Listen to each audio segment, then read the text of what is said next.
Jæja, Árni Stefánsson, B-riðill, hvernig fer þetta? Já, B-riðillinn svona, þetta býsna skemmtilegur riðill. Það eru Króatarnir eru með gríðarlega sterkt lið og það eru margir sem spáð þeim í 4 efstu á HM og ég held samt að þeir verða ekki eins öflugir eins og margir halda. Þeir eru með flotta leikmenn, sem sagt það er valið maður í hverju rúmi, þeir spila mjög skemmtilega vörn og þeir eru með stóran mann fyrir framann sem að truflar andstæðinginn gríðarlega mikið, þannig að ef að liðin er ekki alveg með á hreinu hvernig þeir ætla að byggja upp sóknarleikinn, þá geta þeir lent í vandræðum á móti. Þannig að þeir eru flottir.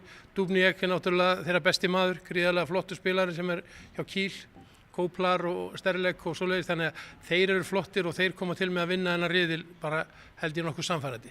Þeir eru heppnir að því litinu að hin liðin í riðlunum er ekki eins öflug. Það eru lið eins og Makedónía, Túnis, Austurríki, Bosnía og náttúrulega Íran og ég held að það verði hörku barátta annarsæti.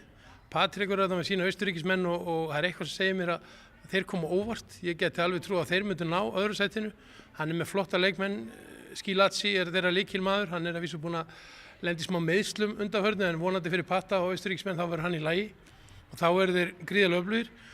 Síðan eru þeir með hotnamenn eins og Weber sem er einn markahæsti maðurinn í þýsku deildinni og Santos sem er hrikalega fljótur upp, stökkkraft og annað.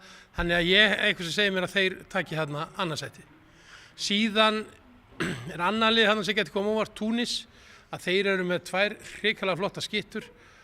Sjálús sem var hjá Kiel og er kominn til Barcelona, Alfred fann hann og keypti hann til Kiel en hann hefur nú aldrei að sanna sig almennilega þar. Og svo er annar örfentur gæi, Banur heitir hann og hrikalega öflugir. Þeir eru báðir tæpir 2 metrar og þeir eru gríðarlega flottir og ég held að þeir komi til með að berjast í 3. sæti á Makedóníu. Makedóníu er flott lið, það er Lazarov sem er náttúrulega búinn að vera markahæsti maður í síðustu keppnum og gríðarlega öflugur, rosalega erfitt að stoppa hann Vúgrinis er líka, þannig að þeir eru öflugir, þannig að Túnis og Makedónía berjast að mínum að 3. og 4. sæti. Bosnía sem sló Ísland út, að þeir eru bara ekki nægilega öflugir. Íslendingar voru afleittir í leikjunum út í Bosníu, þannig að ég held að þeir komist ekki áfram og síðan er Íran sem verður á botninum í þessu riðli að mínum mati.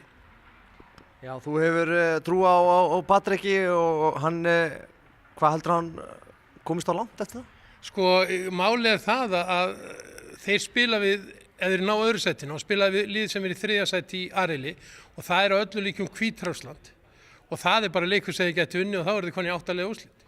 Og það er náttúrulega eitthvað sem væri náttúrulega ævintýralega flott fyrir þá vegna þess að þeir náttúrulega eru ekki með söguna með sér, Austurríkismenn, en þeir hafa verið að stimpla sig inn á síðustu stórmótum og konið með virkilega flott lið.